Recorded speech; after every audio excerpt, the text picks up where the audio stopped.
So some people are in their subspace. They're actually, you're so right. It's so different. Some people are very chatty, right? Like, yes, mistress, no mistress, and I love your rose mistress. And I'm okay with that because I like that strong alpha sub. We keep saying we've said all the things, and that's their subspace. Welcome to My Orgasmic Life Podcast, a show where we talk about sex, love, relationships, and kink. And of course, my favorite part, I share with you my very graphic, very juicy, and always entertaining orgasmic life. I'm Gaia Morrissette, your hostess, and your holistic sexual wellness specialist, your trauma healer, your BDSM expert, and of course, your Pro-Dominatrix. The show was inspired to inspire you to support your orgasmic living. Remember, always check the content warning before you listen, and make sure you're listening where no one else can hear it, because you never, ever know what I'm going to say, because I always come with an explicit graphic content warning. Now, strap in and enjoy the show. Well, we're back for another episode of Confessions of a Pro-Dominatrix, talking about consensual world domination with Mistress Cherry. And again, I just want to remind you, make sure that you read the consent and read the content warning, because you have not just me, but you have two of us. So it's double important that you read what the content is for today's episode. Today, we're going to talk about subspace.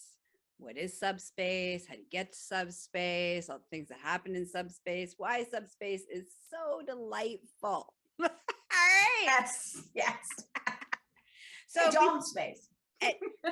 Well, and yes, and we can talk about subspace, and then we'll see what the episode brings. It may be an episode on its own on what Dom space looks like, or it may come naturally, organically, or orgasmically in this conversation. As you say. Right. Love it, as usual. Thank you for having me back. Thanks for being here. So we didn't do a little intro. Give me a little intro about who you are as a Pro-Dominatrix. Sure. My name, as you can see on the screen, is Mistress Cherry. Some of you know me as Mistress Cherry Leather Chaps. It's just very long. I have been a Pro-Dominatrix for over a decade now and have seen many, many submissive slaves, and also now happily orgasmically happy a lifestyle Dom as well, which you can hear some juicy stories on another episode. Yes, and just for FYI, so Mistress Cherry, she tends to disclose her juicy sex life in the extended version. So if you want to hear about that, go to Patreon. Go to Patreon. And it's new for me. Empress has a way of getting me to talk. Yes. So that's me. So I have my own dungeon in my own space. I have a classroom. I teach, I do workshops, demos, events, and all the things. My favorite thing to do is definitely have one-on-one sessions with submissives and submissives that want to become in their own lifestyle. And basically, we talked about in the last episode being safe, happy, consensual. That is the most thing. And have a great, hot time. That is the most important thing. So that's me. I love what I do. It's not just who I am. It is my passion. And my taglines are be true to you and keep it kinky. Nice. Yeah. So everybody who you probably have been following me, but if this is your first interaction with me, I go by Empress Gaia. I go by Gaia Morrissette. There's lots of ways in which you can find me. I do a lot of things, wear lots of hats and wear lots of outfits. Okay. And then and all of those links will be in the show notes. And I really dive into, like, in the world of BDSM aspect of my life is both on my personal life, professionally. I'm a Pro-Dominatrix. I'm a BDSM Wellness expert. I dive deep into kink, power exchange, the dynamics, the psychology, the healing factors, all of those pieces. So you want to learn more, go visit Gaia or EmpressGaia.com. Okay, so let's get into our conversation today about subspace. Mm-hmm. So let's start with, when I say the word subspace, first of all, what is your definition of subspace?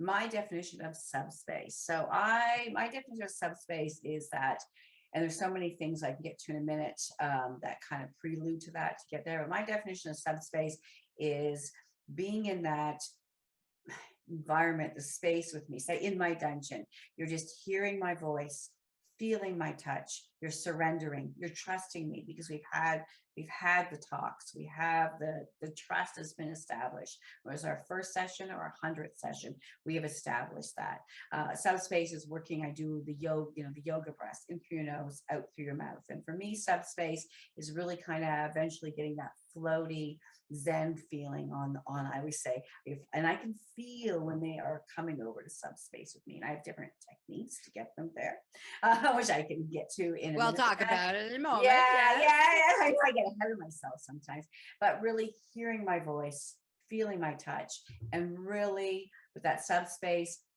letting go of the outside world, the word surrender, and just surrendering it up.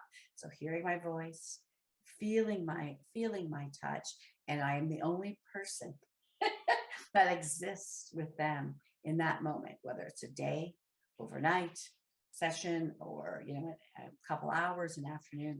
That is the focus, right? That subspace, no phones, no nothing. It is us in this beautiful world that I'm so passionate about of BDSM. And I just love taking people, I'm getting goosebumps talking to you about it actually, is taking them on a journey. So think of grabbing my hand and jumping over to my world and just enjoying that as well. And it's really important that I give that teachable moment if they don't understand what subspace is. So I love that. For me, subspace is a couple different things. So my definition would be, it's that Zen space of the void, going into the void. Mm-hmm. It's if you do yoga, if you do meditation, if you do there's many ways to get to this Zen space where you are one with everything and at the same time, nothing at the same time. And it's lifetimes, people practice this for lifetimes to get to this space. And I found BDSM happens to be one of the vehicles in which you can get there, and somebody can take you there quite easily without having to spend a month in a Buddhist monk and be in a temple somewhere to get to this place of the void, the quiet, the stillness, the oneness. But I love that whole piece around you talked about, is that you then are the anchor. As the Dom, you become the anchor of that subspace where it's your voice, it's your touch, it's your essence that is the guide, the tether in the void. And I think that's the pieces, is like the Dom becomes the tether in that subspace, so that you get to be floating in the Zen, being in the Zen, not thinking about anything. Everything's still, everything's quiet, everything is contentment. There's like this warm feeling of contentment overall. So that for me is what subspace means. And it is about the surrender. Like there's different levels of subspace. And I think that's really important. There's okay, I've let go a little bit. So I'm like a little bit, I'm not, and most of my clients are control freaks, or as I like to call it, recovering control freaks. They're in recovery, which is why they come and see me. It's for them to learn to surrender and let go and feel safe and trust and all the things, right? And so there's like layers of that place of getting to the ultimate where you are in the void. Right. And it can take time. It takes on how much shit you got, how much trust issues you have, how much it's hard for you to surrender and let go of control, how much your mind controls the narrative versus being able to turn off your brain. So like there's lots of ways in which we can get there. So how are some of the ways that you help people go to that place of subspace? Sorry, I have cat trouble sometimes. I love everything that you said, and I love that we talk about we're very different, but we also parallel. So I love everything you said. We both said the Zen space, right? And it's really that healing, which I know is a whole other podcast and show and everything you say. So how I get to subspace is having that conversation on the level that we talked about in episode 2.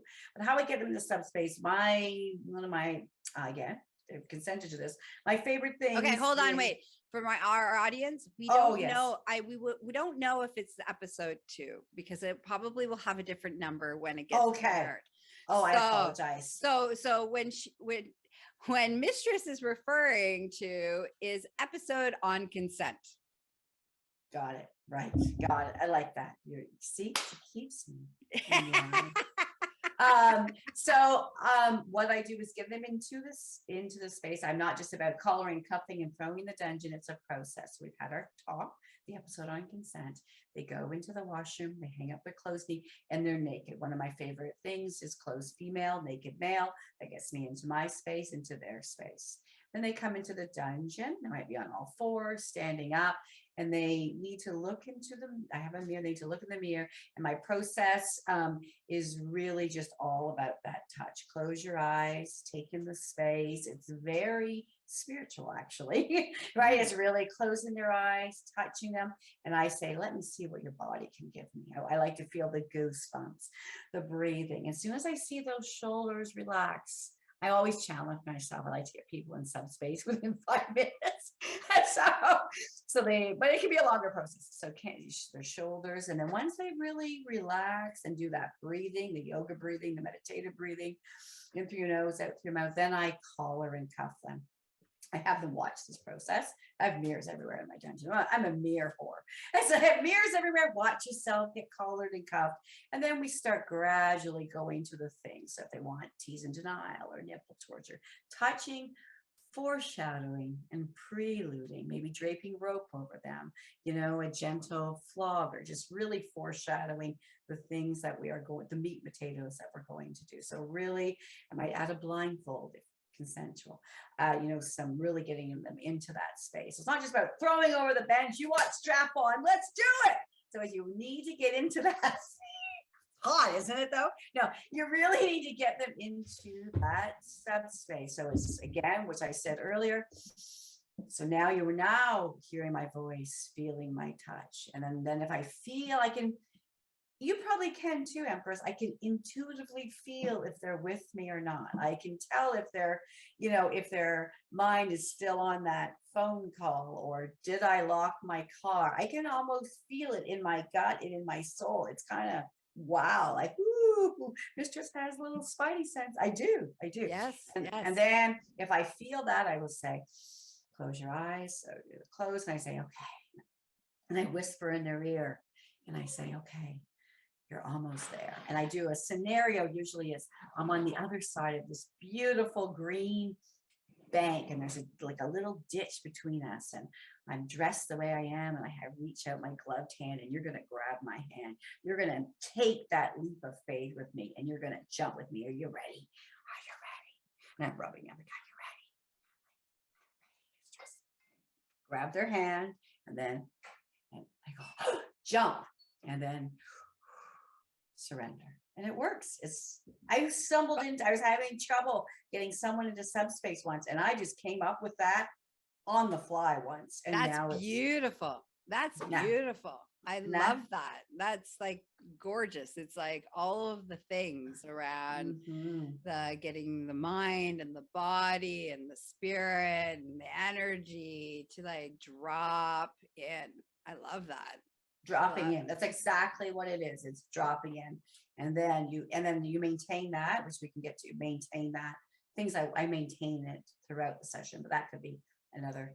I want to hear how you get to them to subspace. So I do it in a very different way. I mean, I love your way. Thank you. I'm going to talk about maybe actually utilizing some of those tools, because I think that's gorgeous. And it's very interesting that in my body work sessions and my tantra stuff and my sexual wellness pieces, I do a lot of those pieces to drop people in. But I've never really actually brought that into the dungeon before. So thank you. That was like You're brilliant. welcome. I'm like, that's brilliant. I was like, wow, that's going to make life so much easier. Thank you. Well, we have different but similar backgrounds, right? With the tantra and the spiritual. Yeah, and right? I love that. So Thank you. Thank you. yeah. So typically for me, the way that I do helping them drop into that subspace is I do it in the collaring and the cuffing. So I have my clients typically, as soon as we're ready to go, like, we've done all the things, and, I found out where everybody's at and what the body's doing and all things.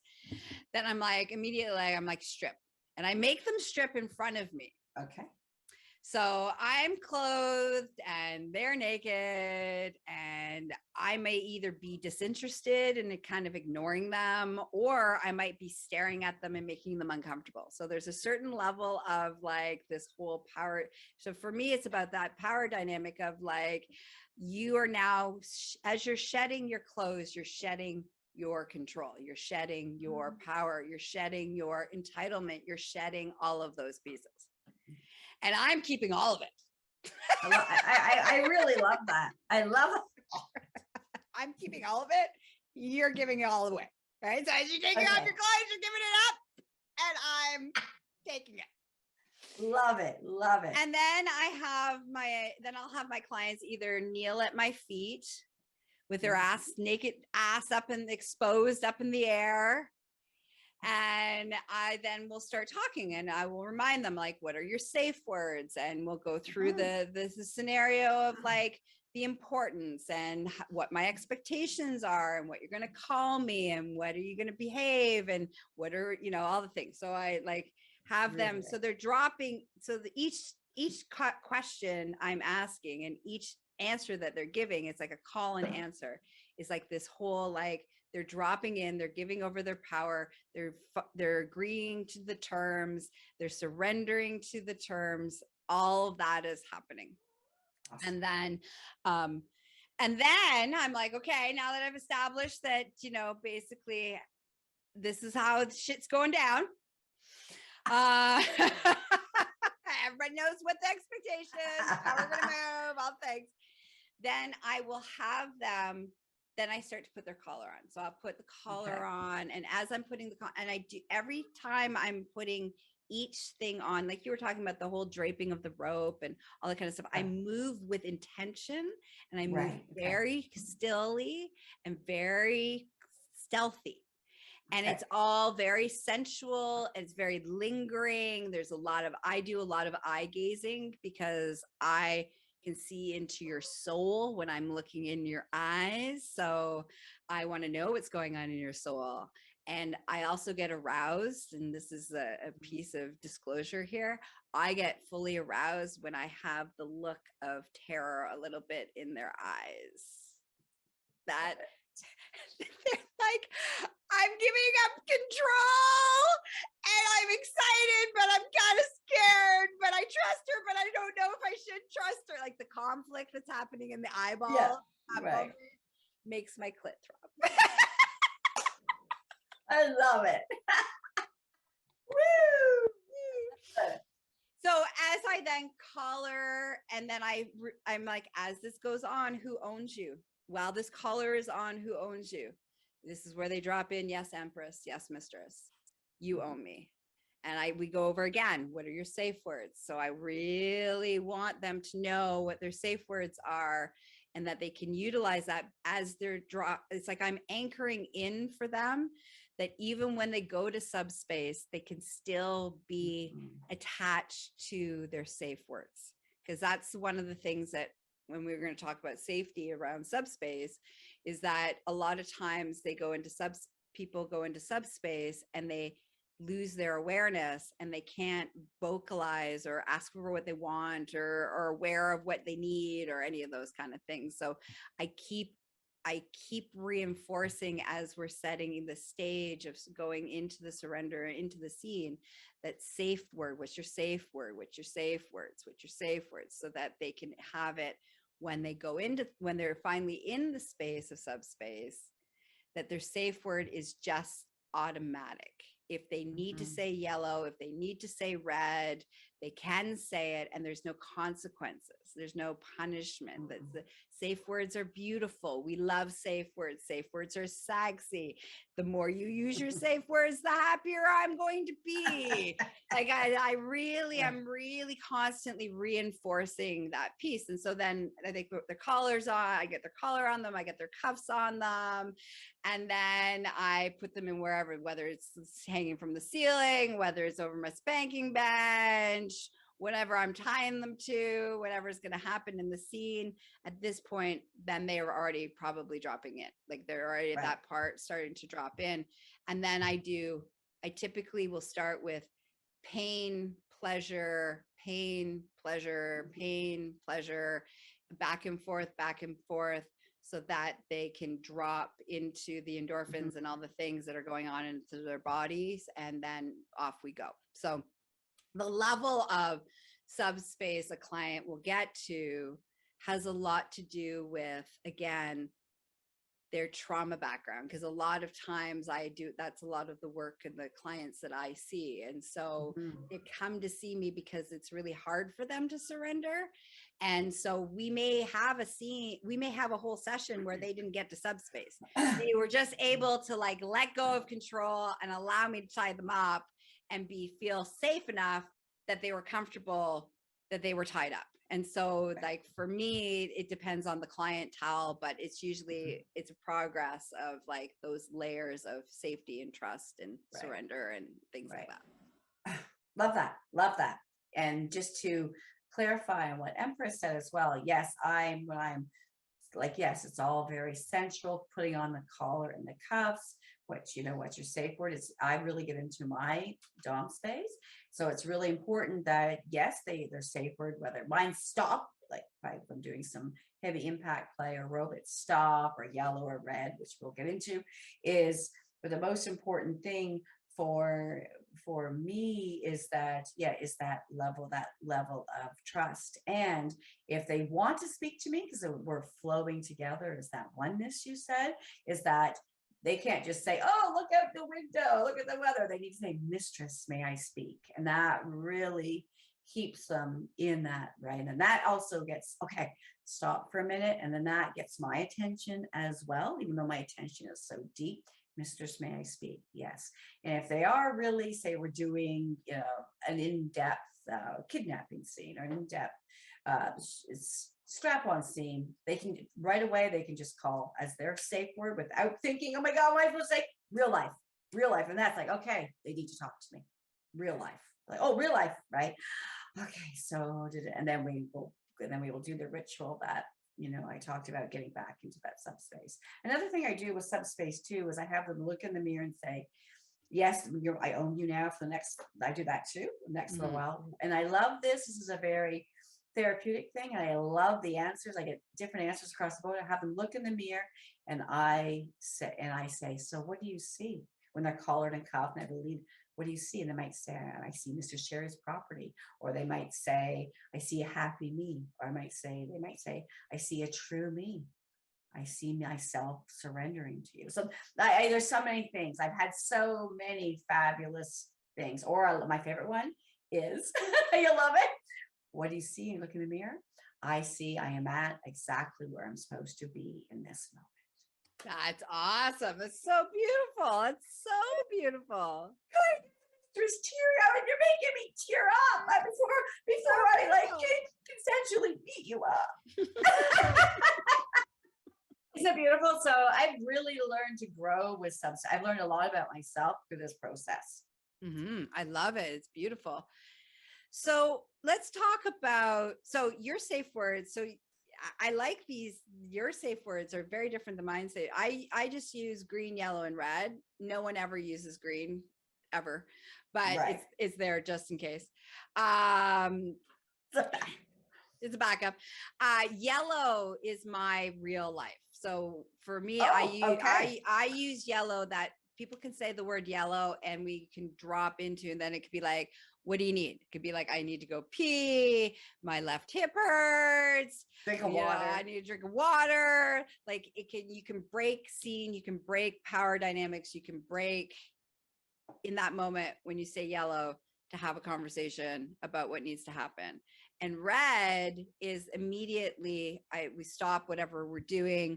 I do a check-in. Is this we're stopping the scene, or are we stopping all of the play? Like, is it just this particular act that we need to recalibrate, or are we ending our session today? So those are my safe words, and that's how I utilize them. So I'd like to hear more about your safe words, because mine, because I drop into when they just say stop. Yes, it's like, I guess real life. The difference between real life and stop is real life. It's more when you're really, I've had some crazy role play. So we're really into that scene. You know, I was the mistress, and, you know, I kidding, you know, he came over to tell me to stop Texas schools. I get sidetracked, sorry. And that's that real life to really talk about where it's going. Sometimes I don't need real life. The role play is just going on its own. So if it's just stop, just like you, and just like what you said, Empress, it doesn't mean the whole scene stops. It means, right, it means that left testicle is pinching during some ball rings, right? Or it's just that checking in. But when I have seasoned submissives, they really come from that world, that they use the lights, they use the traffic lights. And I am obviously familiar with that. I think traffic lights are a really good thing to use when you're at an event, when all the things are happening around you and other people are being dominated. I think that's great, because you're really staying in tune to that, because it's easy to get distracted. So those traffic lights are probably the easiest things to use, but that's what I use. So mine stop. I don't use any, and there's nothing wrong with them, but any words like pineapple or things like that, I know a lot of people do that, but I just like to keep it professional. It makes me giggle to not pineapple. Like, it's such a safe word in another world, right? So it's just like, what? Pineapple? I know, not me, pineapple. So, well, yeah, and yes, and there's lots of people who have different right, safe words, and the most important part, doesn't matter what the safe words are, because this is why it was really beautiful to hear what your safe words are, and my safe words, they're different, but it doesn't matter. It doesn't matter what your safe words are. All that matters is the people who are in the room know what each one of those safe words mean, and it's integrated that you can use it when you're in a state that you will remember. Like, so kumquat is a great safe word. It's a funny safe word. It's kumquat or kumquat. I've never, not cum squat, it's a fruit. No, it's a fruit. It's a fruit. It's called kumquat. Okay, like, all right. I feel like, all right, I feel silly. I don't know what that is, but I know. Okay. Next time we hang out, I'll bring you some kumquat. Please do, Empress. Please bring me some kumquat. I just like saying it now. Right? How fun is that? Right? How fun is that? But it's true. It's that, and also if someone wants a hardcore impact, and they say, please push me, mistress, please push me. Like, I don't want to use my safe word, but no, if you feel you want to say your safe word, say it. It doesn't make you weak or you can't do it. Some of my submissives make themselves count up to 5, and if they still need, like, really quick, 1, 2, 3, 4, 5, and they still need it, they use it. So that gets some breathing too, right? And we're still listening to body language and breathing, and and I like my submissives to be interactive. Yes. And the other thing is that for me, I'm reading the scene. So as the Dom, I don't give a fuck if you aren't ready to use your safe words. I am the first line of defense of paying attention, because most of the time submissives, often, not all of them, but often will not use their safe word when they should have said their safe word. And they've pushed themselves because they want to, they want to be tough. They want to please you. There's this whole piece around, being, going to the extreme. And there's an arousal response around going to the extreme. But here's the thing, going to extremes is dangerous. And when you don't use your safe words, as I have a great example of somebody not using their safe words, you pass out. And do you know what it's like to have somebody really heavy pass out in a very uncomfortable position, in dangerous positions? It's not safe. It's not okay. And that didn't make for a good time. And somebody's wrist can get injured depending on what kind of bondage you're in. Like, you could do damage. All of the safety is in place so that you can continue to play. And if I break my toys, this is how I always say it, if I break my toy, then how am I going to play with it? Right, exactly. So I just want to say this for our audience, is reinforcing, really reinforcing, safe words are sexy. Safe words don't mean you fail. Not using your safe word is a failure. That is putting yourself in danger, putting me in danger, and causing me anxiety and stress because you might have done something that puts your life at risk. So very important. Very important. Use your motherfucking safe words. Yeah, if you say, I like to operate without a safe word, guess what? I'm still going to use your safe word for you. You got to use a safe word. Mm-hmm.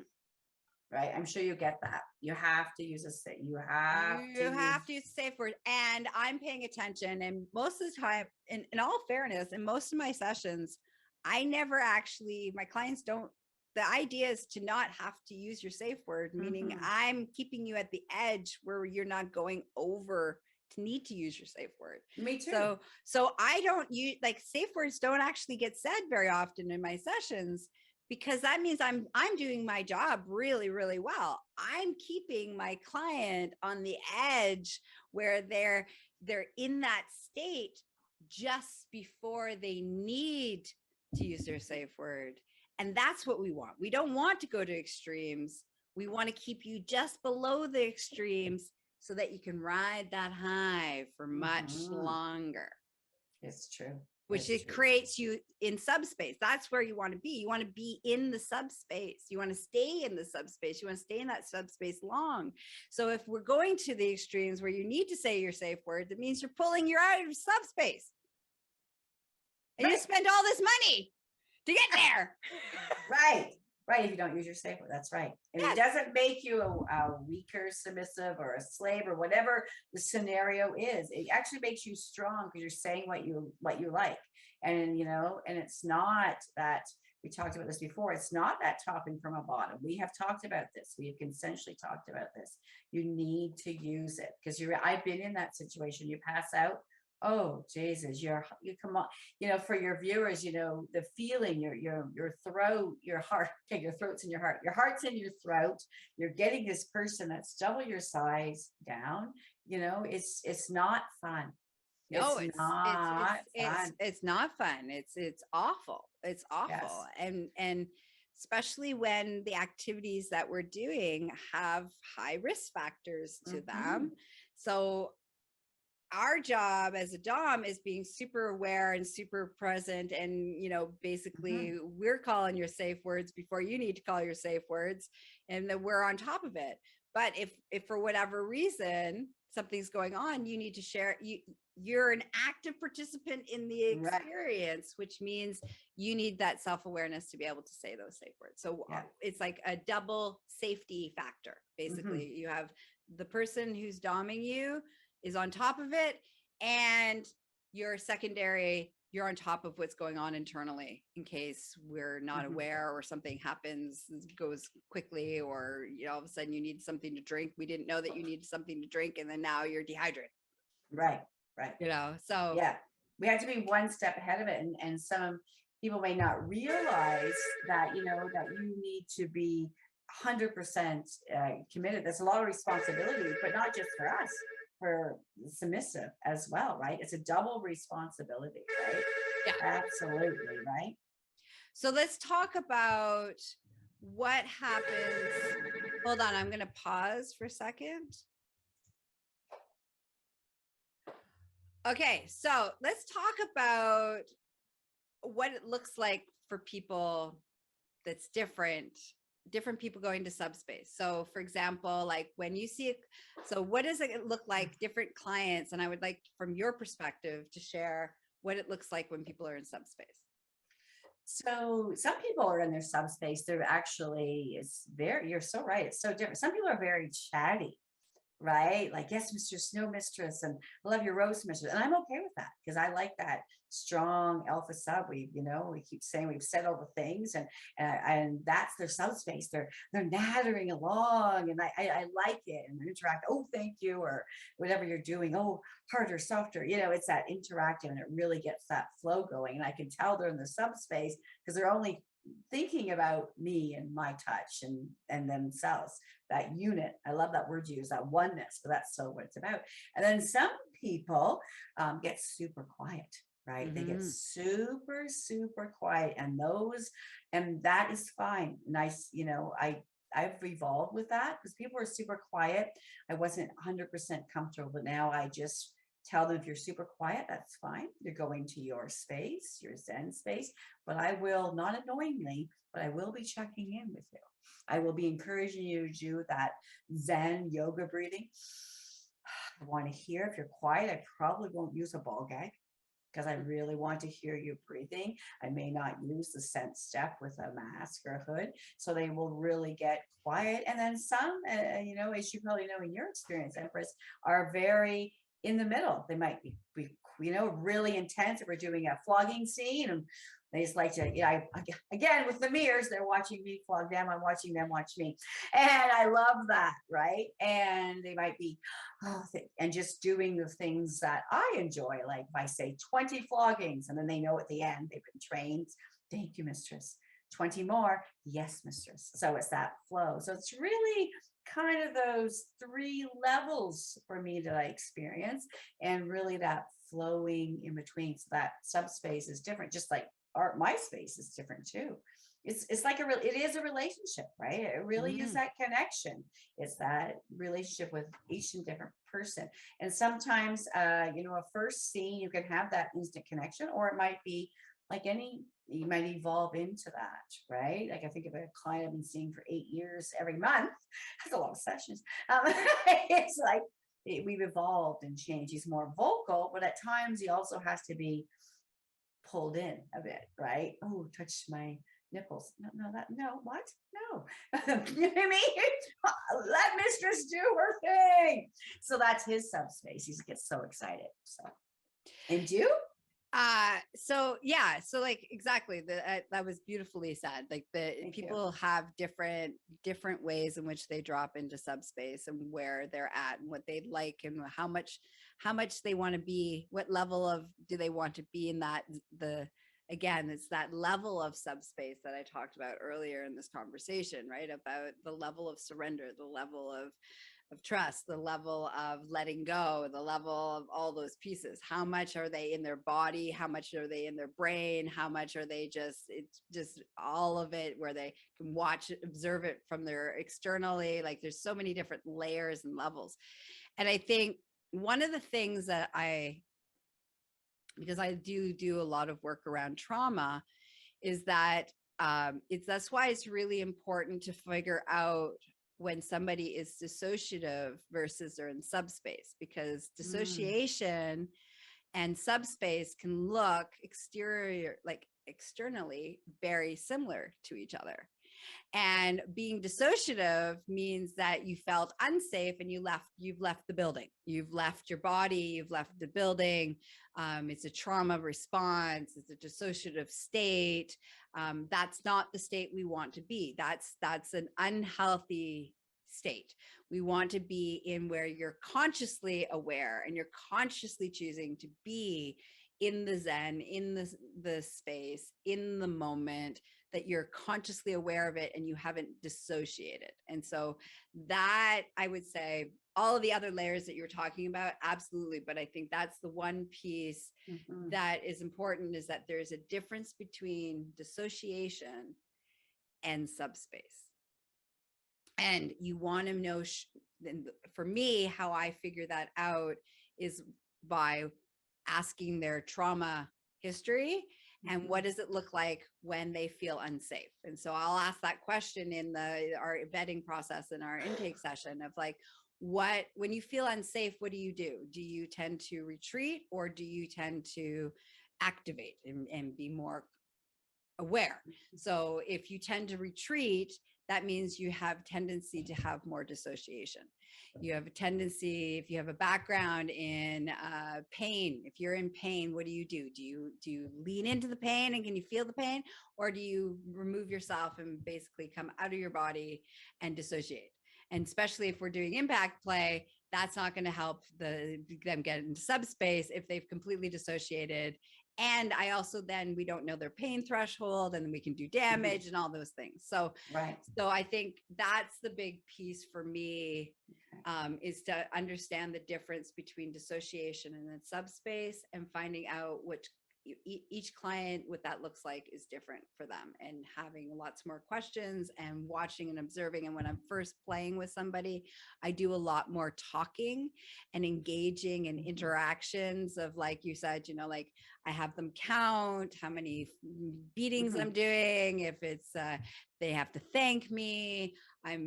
I want a lot of sound coming from them, because then I know that they're still in the scene, in the moment, in the present, and that they haven't left the building dissociatively. So that's great. As usual, you brought up 2 great points, lots of great points. But the disassociation and what I think is that, yes, because when you check out, right, that's a check out. That's when not good, bad things. That's when bad things happen. That's when you're dropping. That's when I'm checking it on the hands. That's when I'm talking, you're not responding. That's we're being proactive. And that's when you're coming off the cross. That's when you're sitting down and we're deciding if the session is going forward or no. We will pick up where we left off on your next time. So that's that whole thing. And you're right. I do a lot. I'm very chatty by nature, but I do a lot of talking, and I do a lot of, the breathing and with the mirrors and all that.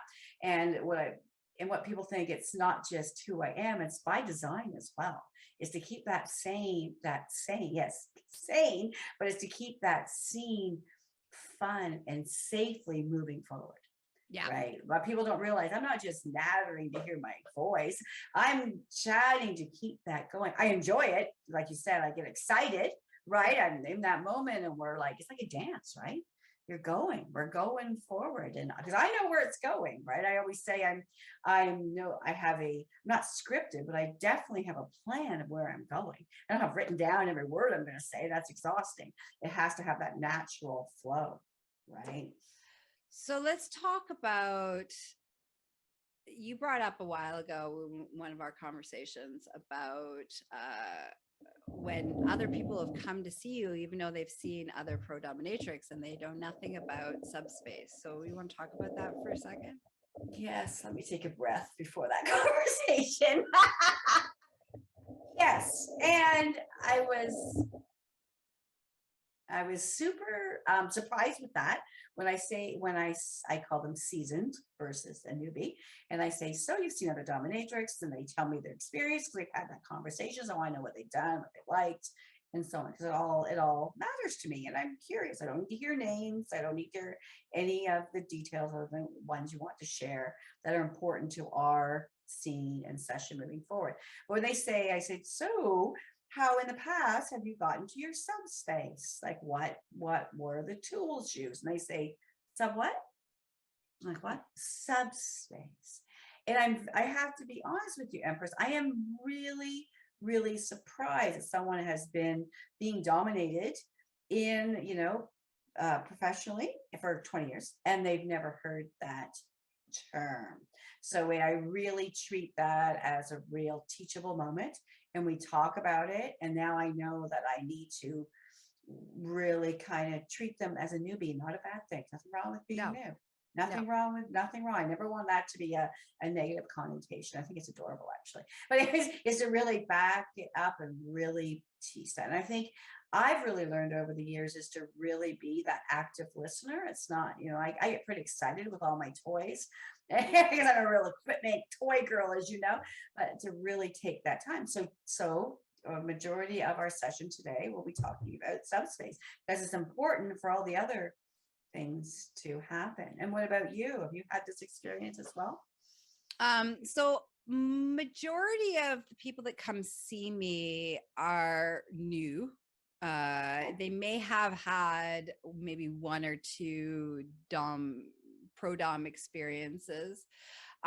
What I hear more is that there was a lot of not like, if they don't know about subspace, they don't know about any of the stuff. Like, so basically the Dom that the Pro Domme that they saw wasn't actually a Pro-Dominatrix. It was, and there's no judgment in this piece. So I really want to make sure that the audience is paying attention to this, is that basically they weren't a Pro-Dominatrix. What they were was an escort with a whip.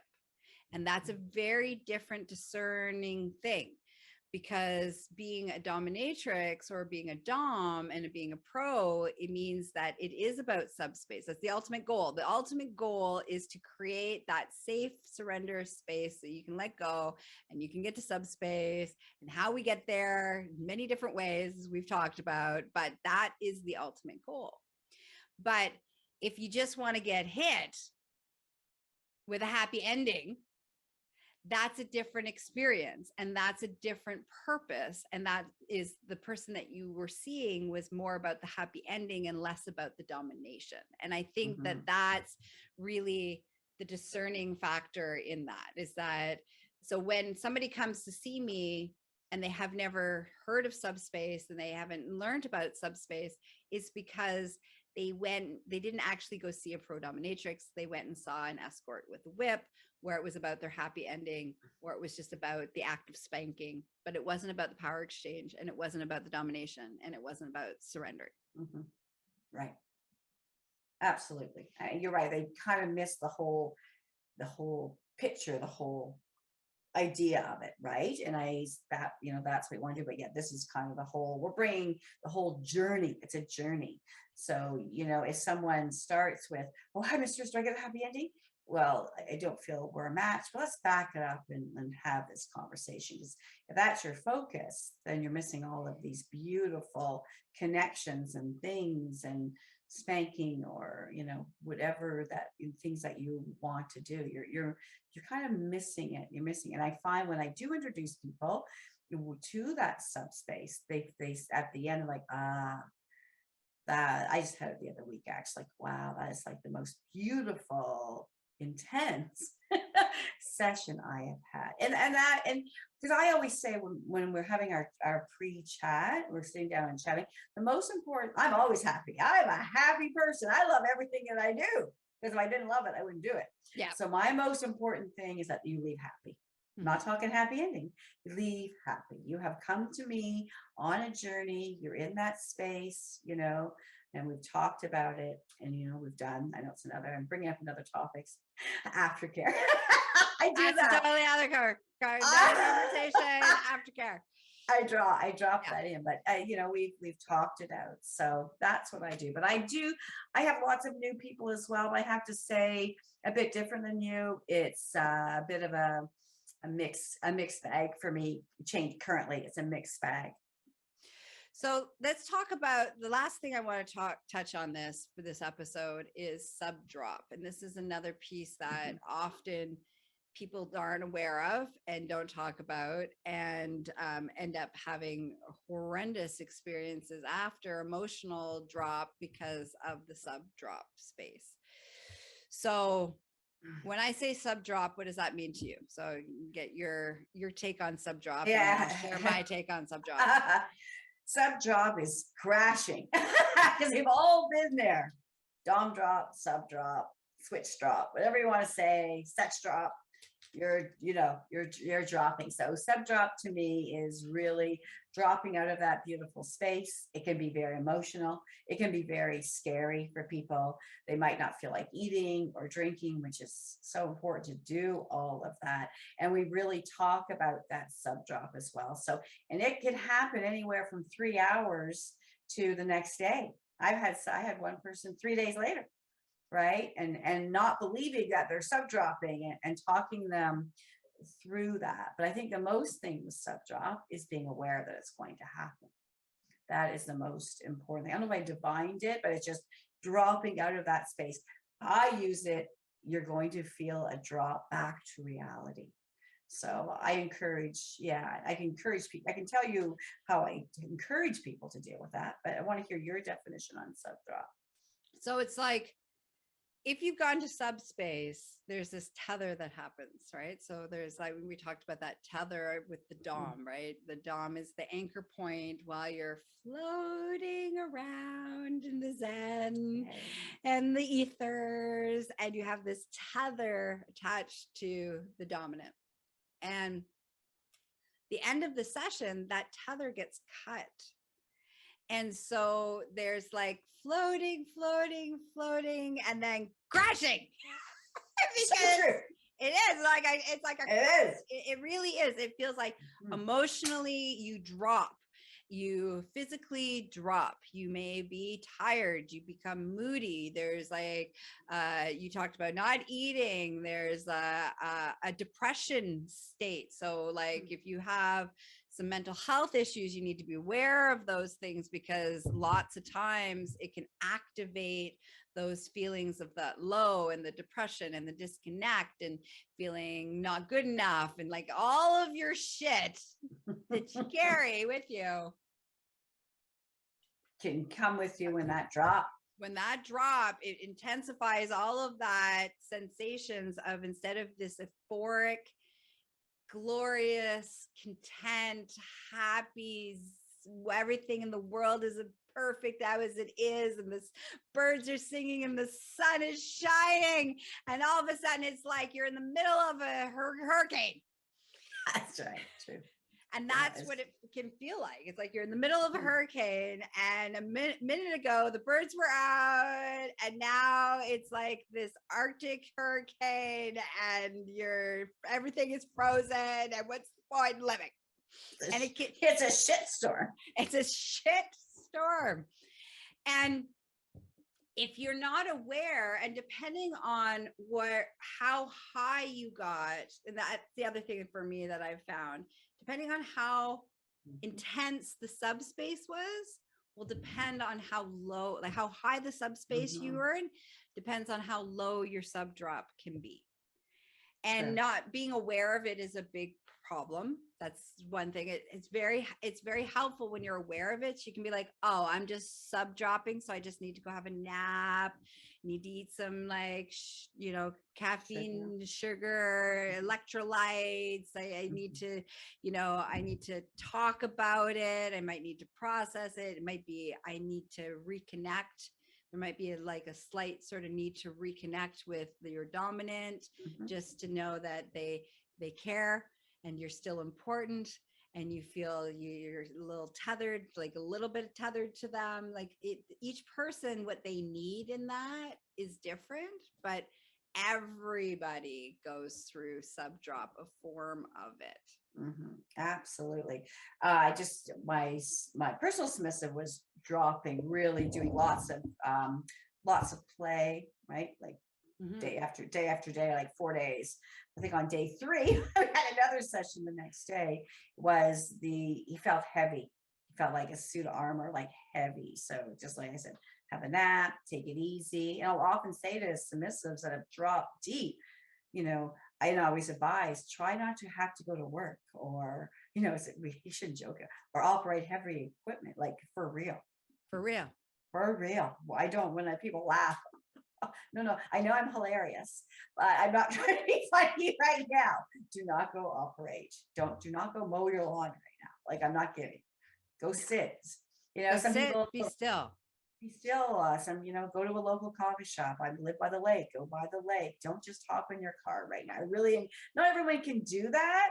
So if I know that, I will, let's have water. That it goes back to that aftercare, just bringing them off, right? And again, taking off the collar, that whole process, right, as well. Not just you're done, go. Like I try to bring them down a bit. I really do. Yeah. I really do, to help, because I'm sure you've dom dropped. It can be like the first time I dom drop, I'll tell you another story, but holy crap. Yeah. Yeah. So it very much is an important piece. So again, when you're hiring a pro dominatrix or a pro dom, these are the things you want to ask them. What do they do? How do they handle sub drop? How do they, do they know of Subspace? Is a great question. Like how do they get people to Subspace? That's a question you want to ask your dom. Do they do aftercare, which we will do a whole episode on aftercare. So these are the questions that you want to make sure that you're aware of, that you have somebody to support you through that process. Yeah, because mine, after they text me or call me when they get home, or email me, whatever we have chosen, and then check in the next day as well. They are to do that. If I don't hear from them, then I check in. So it's that double check in.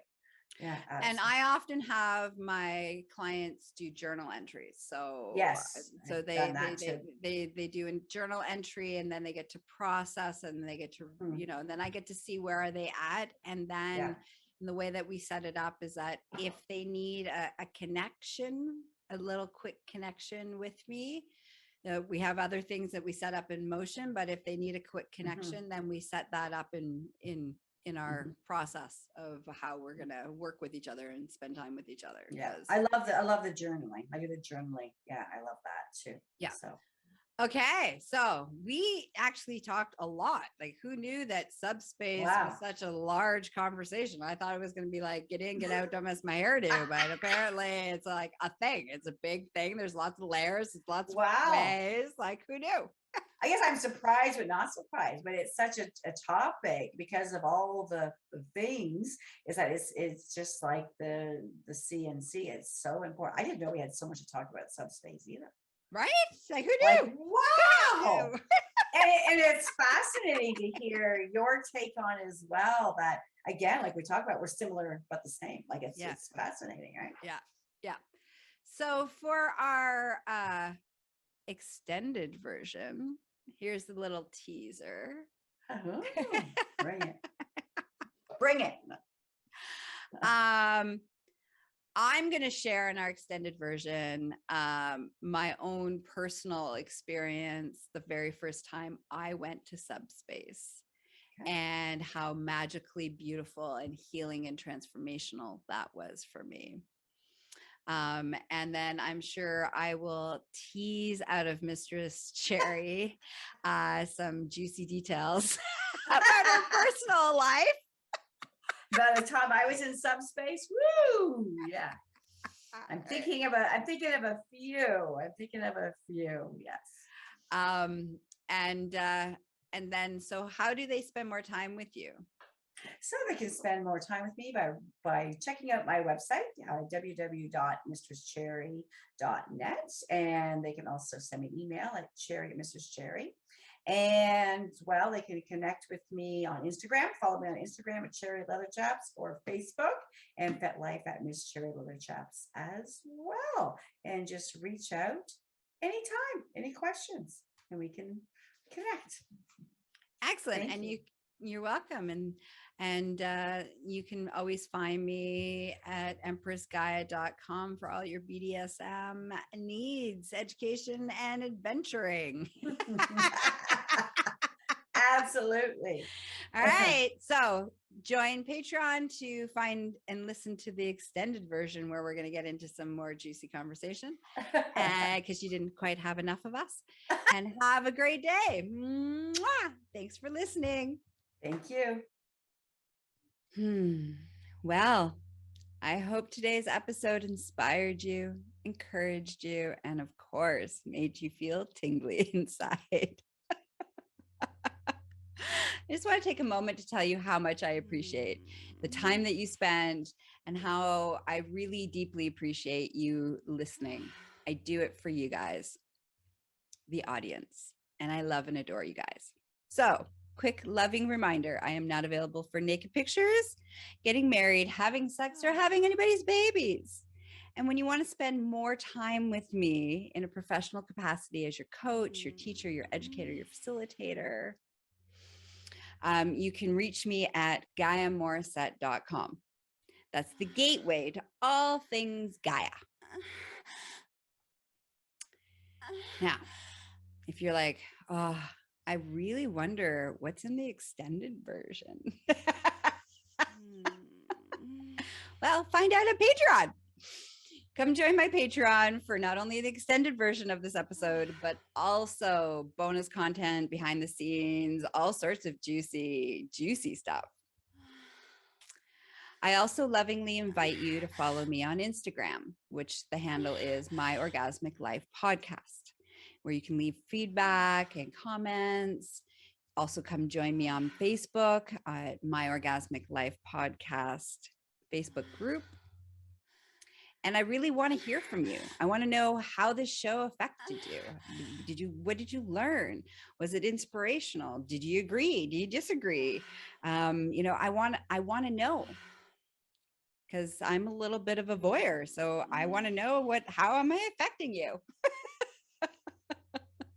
So please come leave some comments. Now, if you're like, but I don't want everybody to know what I'm thinking, which is okay. Sometimes we need privacy and we need to be anonymous. So you would like that option? We have that. You can email my slutty assistant, Layla, at GaiaMorrissette.com. Okay, listeners, until next time, may your life be filled with sexy exploration and orgasmic pleasure. Mwah. Bye-bye.